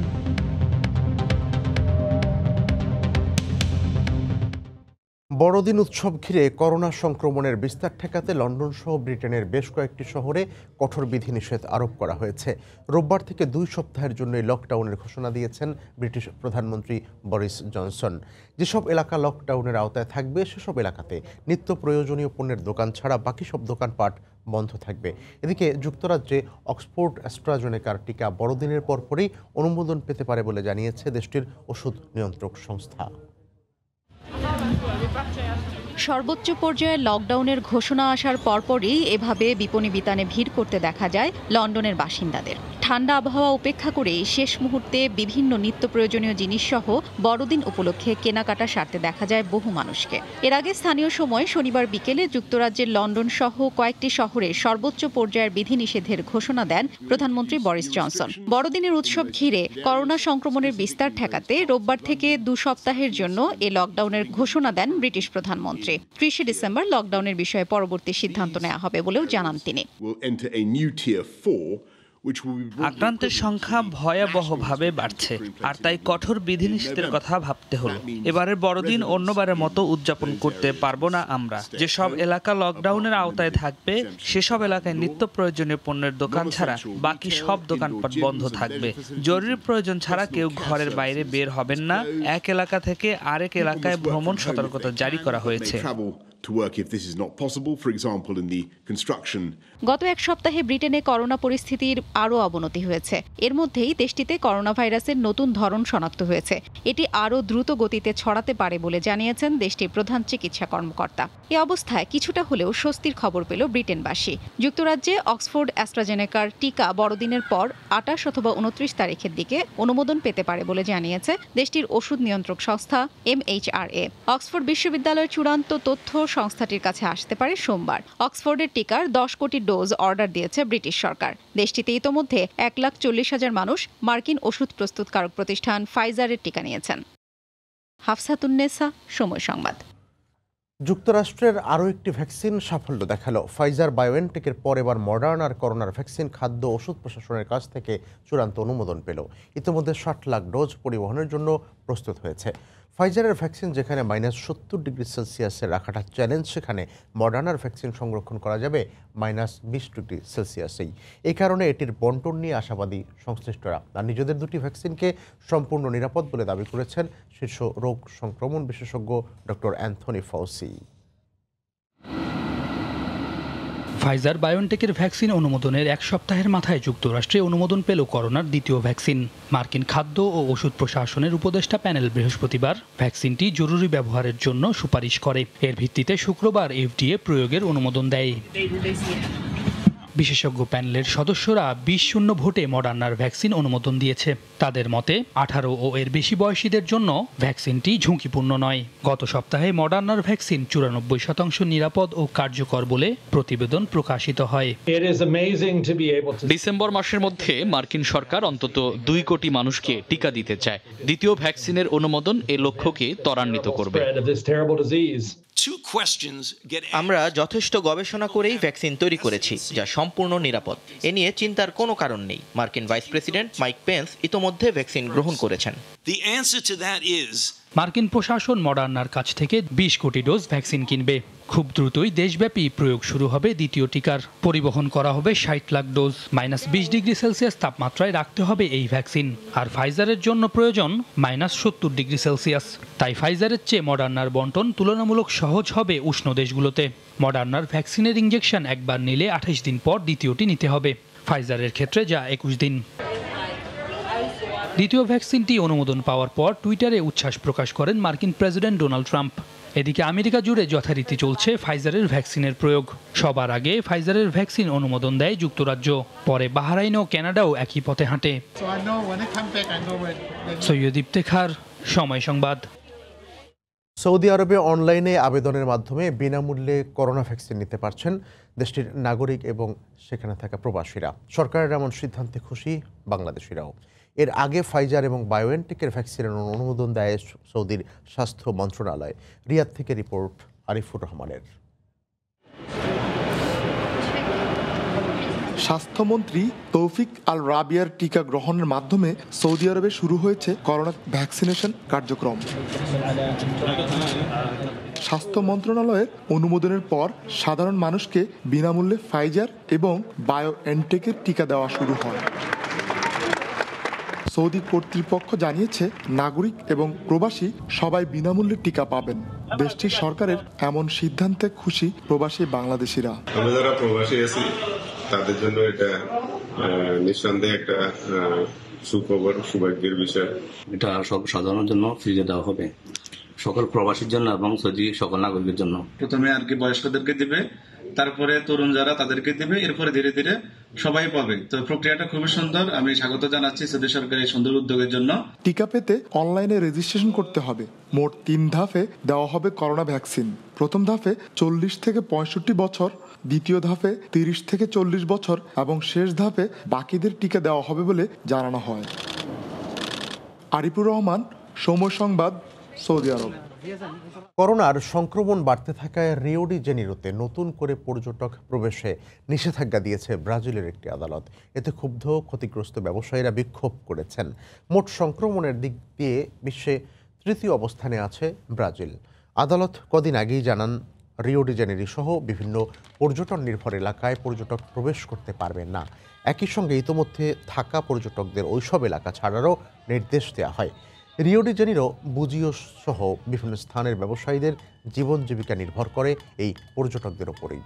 নিষেধাজ্ঞায় বড়দিন এবং নববর্ষ উদযাপনে পর্যটকরা যেতে না পারলে অনেক ক্ষতির মুখে পড়বেন ব্যবসায়ীরা।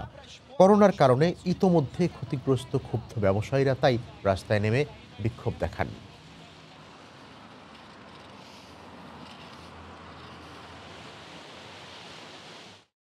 প্রায় 1.5 মাস সম্পূর্ণ করোনা শূন্য থাকার পর আবারও সংক্রমণ ছড়াতে শুরু করেছে অস্ট্রেলিয়ার সিডনিতে। লকডাউন শিথিল হয় দ্রুত বাড়ছে সংক্রমণ। সিডনি থেকে বিস্তারিত SM আমিনুল রুবেলের রিপোর্টে। করোনার দ্বিতীয় ধাক্কা সামলে উঠে প্রায় 1.5 মাস অস্ট্রেলিয়ায় স্থানীয় কেউ করোনায় আক্রান্ত হয়নি। শুধুমাত্র আন্তর্জাতিক ফ্লাইটে করে অস্ট্রেলিয়ায় ফেরত আসা যাত্রীদের কেউ কেউ করোনায় আক্রান্ত হয়ে হোটেল কোয়ারেন্টাইনে ছিল এবং তারা সম্পূর্ণ সুস্থ হয়েই হোটেল ছেড়েছে। তবে গত 4 দিনে অস্ট্রেলিয়ার সিডনির বিখ্যাত কোনোলা বিচে হঠাৎ করে করোনা আক্রান্ত রোগী ছড়িয়ে পড়তে শুরু করেছে। ধারণা করা হচ্ছে একজন আন্তর্জাতিক যাত্রীর থেকেই করোনা ছড়িয়েছে। মাত্র 4 দিনে সিডনিতে নতুন করে আক্রান্ত হয়েছে 42 জন। করোনার প্রাদুর্ভাব কমে আসায় অনেকটাই স্বাভাবিক হতে শুরু করেছিল অস্ট্রেলিয়ার জীবনযাত্রা। গ্রীষ্মকালীন ছুটিতে অনেক আন্তর্জাতিক শিক্ষার্থী ফিরে পেতে শুরু করেছিল তাদের খণ্ডকালীন চাকরি। যদিও নতুন করে করোনায় কেউ মারা যায়নি, সুস্থ আছে বাংলাদেশিরা। মাত্র 1 সপ্তাহ আগে অস্ট্রেলিয়ার সরকার ঘোষণা দিয়েছিল পরিস্থিতি নিয়ন্ত্রণে থাকায় করোনা ভ্যাকসিন নিয়ে কোনো তাড়াহুড়া নেই অস্ট্রেলিয়ার। এবছর করোনার প্রভাবে অস্ট্রেলিয়া প্রবাসী বাংলাদেশিরা ঈদ কিংবা দুর্গাপূজা উদযাপন করতে পারেনি কোনো ধরনের রাষ্ট্রীয় ও সামাজিক অনুষ্ঠান। হঠাৎ করে অস্ট্রেলিয়ার সিডনিতে করোনা আক্রান্ত রোগীর সংখ্যা বাড়তে শুরু করায় ক্রিসমাস কিংবা নববর্ষের আনন্দও মাটি হতে চলেছে। SM আমিনুল রুবেল, সময় সংবাদ, অস্ট্রেলিয়া। ইউরোপীয় ইউনিয়ন থেকে যুক্তরাজ্য বেরিয়ে যাওয়ার পর অনেক ইতালি প্রবাসী চাচ্ছেন ব্রিটেনে স্থায়ী আবাস করতে। এরই মধ্যে দেশটিতে ইতালির পাসপোর্টধারী 15,000-এর মতো বাংলাদেশি বংশোদ্ভূত বসবাস শুরুও করেছেন। কিন্তু সুযোগ থাকার পরও করোনা পরিস্থিতির কারণে অনেকেই ইতালি থেকে যুক্তরাজ্যে যেতে পারছেন না। ইতালির ভেনিস থেকে আরও জানিয়েছেন মাকসুদুর রহমান। আর মাত্র 2 সপ্তাহ বাকি ব্রেক্সিট হওয়ার। প্রায় 5 দশকের যে সম্পর্ক গড়ে উঠেছিল ইইউ দেশগুলির সঙ্গে ব্রিটেনের, আর সেই বিচ্ছেদের সুর বাজতে মাত্র 2 সপ্তাহ বাকি। কিন্তু ব্রিটেনকে নিয়ে স্বপ্নে বিভোর আছে বাংলাদেশি কমিউনিটির যারা ইউরোপ জুড়ে বসবাস করেন। তবে যারা ইউরোপীয় ইউনিয়নের পাসপোর্টধারী তারাই শুধু ব্রিটেনে বসবাস করতে পারবেন। কিন্তু শেষ মুহূর্তে এসে যারা ইউরোপে প্রি সেটেলমেন্ট করার জন্য ইউরোপ থেকে ইউকেতে যেতে চান তাদের জন্য ভোগান্তির কারণ হচ্ছে করোনা পরিস্থিতি। বর্তমান পরিস্থিতিতে করোনার কারণে যাতায়াত ব্যবস্থা এবং লকডাউন, করোনার সার্টিফিকেট সবকিছু মিলিয়ে এটা অনেকেই সমস্যার সম্মুখীন হচ্ছে। ব্রেক্সিট হওয়ার পরে আমাদের কি অবস্থা, ব্রেক্সিট কি করে এটা আমাদের জানা নেই। প্রায় 1 লক্ষ ব্রিটিশ নাগরিক বসবাস করে ইটালিতে। তাদের জন্য নতুন আইনের খসড়া দাখিল করেছেন ইটালিয়ান সরকার। তবে ইইউ পার্লামেন্ট থেকে ব্রিটিশদের জন্য ইউরোপে প্রবেশ করতে পারবেন সহজেই ব্রিটিশরা, এবং তারা 90 দিন টানা ভিসা মুক্তভাবে থাকতে পারবেন। যারা ইটালিতে বসবাস করেন বা ইইউ কান্ট্রিতে বাংলাদেশিরা রয়েছেন ইইউর পাসপোর্টধারী, তাদের অধিকাংশ মানুষেরই স্বপ্ন ছিল সন্তানাদিদেরকে ইংরেজি শিক্ষায় শিক্ষিত করা। আর তারই পরিপ্রেক্ষিতে অনেকে পাড়ি জমিয়েছেন এবং পাড়ি জমানোর অপেক্ষায় আছেন শেষ মুহূর্তে এসে। ভিসা জটিলতা পরিবারের কারো কারো যারা এখনো ইইউ নাগরিকত্ব পাননি, আটকে যাচ্ছেন অনেক পরিবার। ইটালির ভেনিস থেকে মাকসুদ রহমান, সময় সংবাদ। তীব্র তুষার ঝড়ে দীর্ঘ 10 ঘন্টা আটকে থাকার পর শুক্রবার এভাবেই নিউ ইয়র্কের রাস্তা থেকে বরফ সরিয়ে এক বয়স্ক ব্যক্তিকে উদ্ধার করা হয়। পুলিশের এক সার্জেন্ট প্রথম বরফের ভেতর ওই গাড়িটি আবিষ্কার করে 58 বছর বয়সী ওই ব্যক্তিকে উদ্ধারে অভিযান শুরু করে। পরে অসুস্থ অবস্থায় তাকে হাসপাতালে নেওয়া হয়। গেল কয়েকদিনে প্রবল তুষার ঝড়ে 6 শতাধিক দুর্ঘটনার খবর মিলেছে শুধু নিউ ইয়র্কেই। প্রতিকূল অবস্থায় এখনো প্রায় 9000 বাড়িঘর রয়েছে বিদ্যুৎ বিচ্ছিন্ন অবস্থায়। বরফের ভারী আস্তরে রাস্তাঘাট ঢাকা পড়ায় বহু যানবাহন এখনো আটকে আছে সড়কে। এতে স্থানীয়দের ভোগান্তি পৌঁছেছে চরমে। রাস্তায় যান চলাচল স্বাভাবিক করতে বরফ অপসারণের কাজ করছেন স্বেচ্ছাসেবীরা। গত 40 বছরে মনে হয় এমন ভয়াবহ তুষারপাত দেখিনি। এটা সত্যি অস্বাভাবিক। মাত্র 1 ঘন্টার তুষারপাতে লম্বা চওড়া মানুষও তলিয়ে যাবে মনে হচ্ছে। বাসার বাইরে বের হওয়ার কোনো প্রশ্নই আসে না। আগামী কয়েকদিনে পরিস্থিতি অব্যাহত থাকবে বলে জানিয়েছে মার্কিন আবহাওয়া দপ্তর। আবহাওয়া স্বাভাবিক না হওয়া পর্যন্ত 18টি কাউন্টিতে জরুরি অবস্থা জারি করেছেন নিউ ইয়র্কের মেয়র অ্যান্ড্রু কুমো। সৃষ্টি ঘটক, সময় সংবাদ। খেলার খবর বাড়ছে না বিসিবি নির্বাচক কমিটির সদস্য সংখ্যা। তবে বর্তমান 2 নির্বাচক মিনহাজুল আবেদিন নান্নু ও হাবিবুল বাশারের মেয়াদ বাড়ছে, জানিয়েছেন BCB cricket operations chairman Akram Khan. জাতীয় দলের ব্যাটিং কোচের শূন্যস্থান পূরণে হাই প্রোফাইল নাম খুঁজছে বিসিবি। নিয়োগ চূড়ান্ত হবে এ সপ্তাহেই। আকরাম খান আরও জানান, জাতীয় দলের পাশাপাশি এ দলকে মাঠে ফেরাতেও কাজ শুরু হয়েছে। এ মাসেই শেষ হবে বিসিবির 2 নির্বাচক মিনহাজুল আবেদিন ও হাবিবুল বাশারের মেয়াদ। নতুন মেয়াদেও তারাই পুরনো দায়িত্ব পালন করবেন, এটা অনেকটাই নিশ্চিত। কমাস আগে গুঞ্জন উঠেছিল বাড়ছে নির্বাচক কমিটির সদস্য সংখ্যা। নাম এসেছিল জাতীয় দলের সাবেক 2-1 ক্রিকেটারেরও। তবে সেগুলো গুঞ্জনেই সীমাবদ্ধ থাকছে। বিসিবির ক্রিকেট পরিচালনা কমিটির প্রধান দিলেন নির্বাচক সংখ্যা না বাড়ার ব্যাখ্যাও। আমাদের প্ল্যান আছে যে একজন আরেকজন হলে ভালো হতো, বাট এখন তো যেহেতু ডোমেস্টিক ক্রিকেট কিন্তু এখন হচ্ছে না, সেটা একটা ব্যাপার আছে। প্লাস আরেকটা হলো যে আমরা বোর্ড মিটিংও আমাদের হয়নি। এটা কিন্তু বোর্ড মিটিংয়ে কিন্তু নর্মালি আমরা ডিসিশনটা নিই। তো বোর্ড মিটিং হলেই কিন্তু আমরা এটা নিয়ে আলাপ আলোচনা করব। বাট যদি পুনরায় আমরা যদি আগের জায়গায় চলে আসি, আমার মনে হয় যে আমাদের 3টা সিলেকশন মানে ইয়েতে আমার থেকে অ্যাপ্রোচটা থাকবে আর কি, 3 জন থাকে। করোনা মহামারীর স্থবিরতায় দীর্ঘদিন ক্রিকেট ছিল না মাঠে। যখন ক্রিকেট ফেরার কথা ছিল, সে শ্রীলঙ্কা সফরের আগে দায়িত্ব ছেড়ে দেন ব্যাটিং কোচ নেইল ম্যাকেনজি। তড়িঘড়ি করে কিউই ক্রেইগ ম্যাকমিলানকে নিয়োগ দিলেও পারিবারিক কারণ নিয়ে তিনিও আসেননি। তবে ওয়েস্ট ইন্ডিজ বাংলাদেশে আসার আগেই ব্যাটিং কোচ পেয়ে যাবেন লিটন মুশফিকরা। আমরা চাচ্ছি কোয়ালিটি কোচ লম্বা সময়ের জন্য, বাট এটা ভেরি ডিফিকাল্ট, মানে এই সময় আমরা পাচ্ছি না, বাট আমরা চেষ্টা চালিয়ে যাচ্ছি। আমরা দীর্ঘ সময়ের জন্য আমাদের ভালো, বাট যদি সময় দিতে না পারে, যদি কোয়ালিটি কোচ হয়, তাহলে আমরা অল্প সময়ের জন্য নিয়ে আসবো। তবে সূচিতে নেই এ দলের কোনো খেলা। জাতীয় দলের পাইপলাইনের প্রক্রিয়া ঠিক রাখতে এ দলের সিরিজও ভাবনায় আছে বিসিবির। আমাদের কিছু ট্যুর ছিল, বাট সেটা কোভিডের জন্য হয়নি, বাট আমরা চেষ্টা চালিয়ে যাচ্ছি। বাট এটা ইম্পর্টেন্ট হয়েছে যে আপনার যেরকম বিদেশে যাওয়া আবার আনাও কিন্তু একটা ডিফারেন্ট, বাট এর মধ্যে হয়তো বা আমাদের একটা টিম আসতে পারে, বাট আমাদের কথাবার্তা চলছে, হয়তো বা কিছুদিনের মধ্যে আপনাদেরকে আমি জানিয়ে দিই। সাজিদ মুস্তাহিদ, সময় সংবাদ। পৌষের সকালে মুন্সিগঞ্জে বিভিন্ন বয়সী শিশু কিশোর ফুটবল পায়ে ঘাম ছড়াচ্ছে। এই মুহূর্তে জেলার সোনারং মাঠে আছেন সহকর্মী নাসির উদ্দিন উজ্জ্বল। আমরা সরাসরি তার কাছে যাব।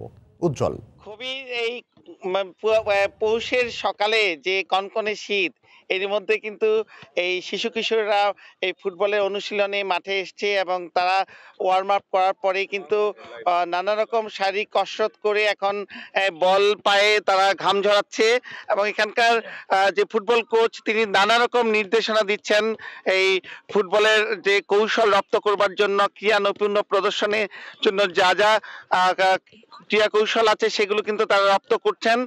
আপনারা জানেন যে এই মুন্সিগঞ্জের যে এলাকায় আমরা আছি সেটি হচ্ছে টঙ্গিবাড়ি উপজেলা। এই এলাকার সন্তান সাঁতারু মোশাররফ হোসেন খান, যিনি ইংলিশ চ্যানেল বিজয়ী সাঁতারু, এবং তিনি এই সাউথ গেমসে এখনো তার রেকর্ড কিন্তু কেউ ভঙ্গ করতে পারেননি। তিনি শ্রেষ্ঠ ক্রীড়াবিদ হয়েছেন এবং আপনারা জানেন যে তিনি প্রথম বাংলাদেশি ক্রীড়াবিদ যিনি দেশের বাইরে বাংলাদেশের পতাকা উঠিয়েছেন। জাতীয় সঙ্গীত আমার সোনার বাংলা আমি তোমায় ভালোবাসি, যেটি 1977 সালে শ্রীলঙ্কায় তিনি আন্তর্জাতিক সাঁতার প্রতিযোগিতায় স্বর্ণপদক জয় করে সেটি করেছিলেন।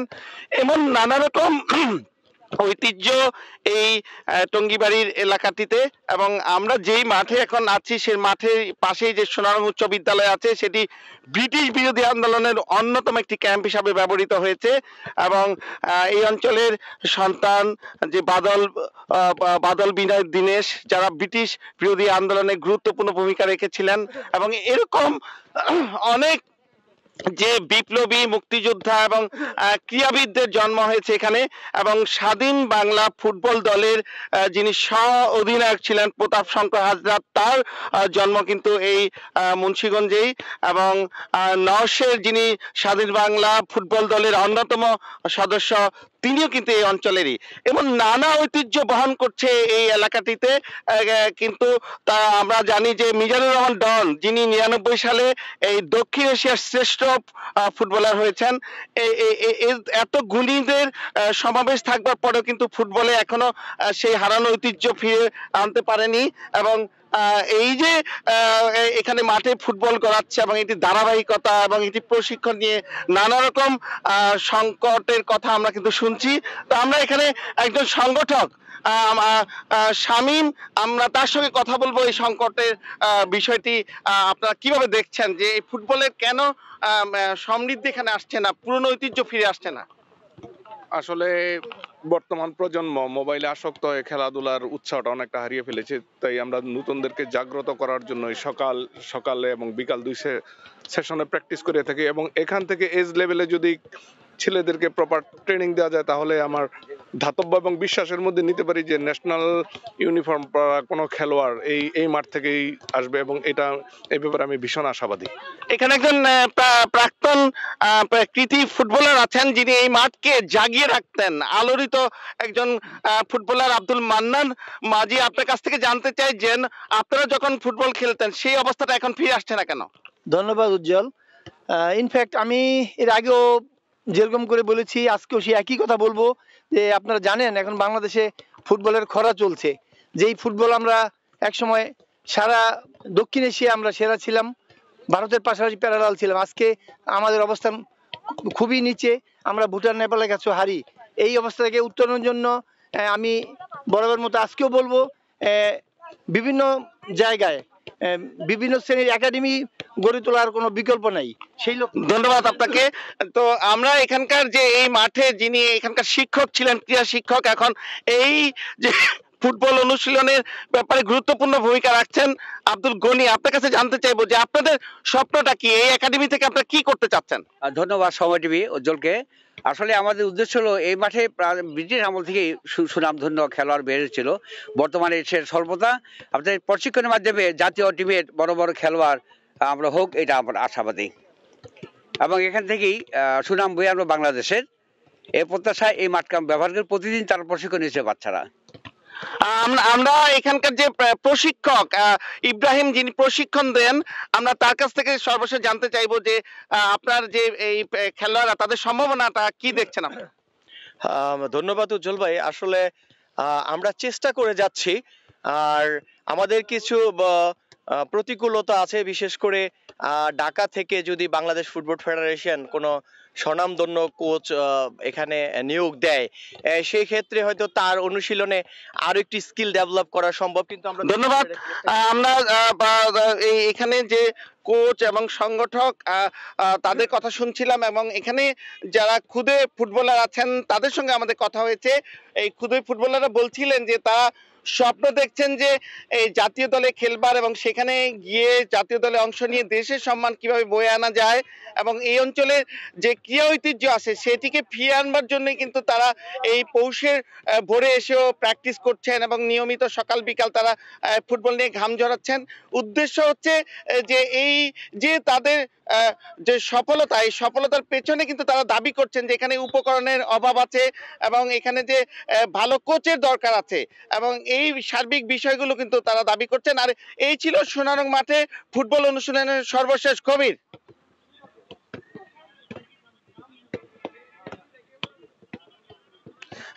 আমরা যেই মাঠে আমরা আলোচনা করছিলাম যে কবির, এখানে কিন্তু অনেক ক্রীড়াবিদরা আছেন যে বিভিন্ন বয়সী। আমরা দেখছি যে এই বয়স ভিত্তিক যারা ফুটবল দল আছে, এই ফুটবল দলকে এগিয়ে নেওয়ার জন্য যে এখানে ইব্রাহিম এবং সেলিম তারা যে প্র্যাকটিস করাচ্ছেন, এই প্র্যাকটিসের বিষয়ে তারা বলছিলেন যে এখানে তাদের নানা রকম উপকরণের দরকার, এবং এখানে পৃষ্ঠপোষকতার অভাব আছে, এবং এখানে মানসম্মত কোচ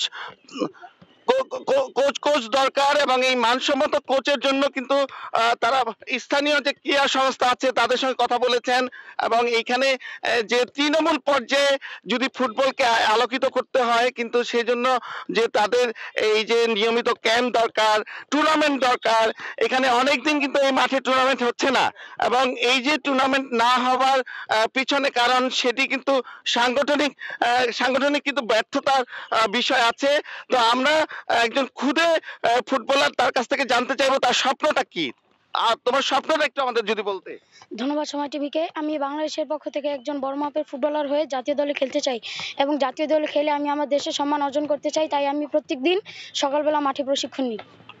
ধন্যবাদ। আমরা এই খুদে ফুটবলারের স্বপ্ন আমরা শুনলাম, এবং এখানে এরকম কিন্তু অনেক স্বপ্ন নিয়ে ফুটবলার রয়েছেন যারা এখানে ফুটবল খেলছেন। আমরা আরেকজন ফুটবলার কাছে জানতে চাইবো যে আপনার স্বপ্ন কি, একটু যদি আমাদের বলতেন। ধন্যবাদ। এখানে মাঠে সকালবেলা প্রশিক্ষণের মাধ্যমে ফুটবলের যে সকল কৌশল এবং আত্মজা ভবিষ্যতে আমাদের ফুটবলকে উন্নত করতে সাহায্য করছে, এই সকল দীক্ষা আমরা গ্রহণ করছি, এবং বাংলাদেশের সম্মান বয়ে আনার চেষ্টা করব ইনশাল্লাহ। তো এখানকার যে ফুটবলার তারা যে স্বপ্ন দেখছেন সেটিকে বাস্তবায়ন করা কিন্তু এখানকার যারা সংগঠক আছেন, ক্রীড়া সংগঠক এবং দায়িত্বশীল, তাদের অনেক বাস্তবে সেটিকে নিয়ে আসার, যে আমাদের যে সংগঠক যারা আছেন তারা বলছেন সমস্যার কথা, এবং তারা যদি একসঙ্গে বসে এই সমস্যাটি সমাধান করতে পারেন তাহলে কিন্তু এই যে আমরা খুদে যে ফুটবলারদের স্বপ্নের কথা শুনলাম সেটি বাস্তবায়ন করা সম্ভব।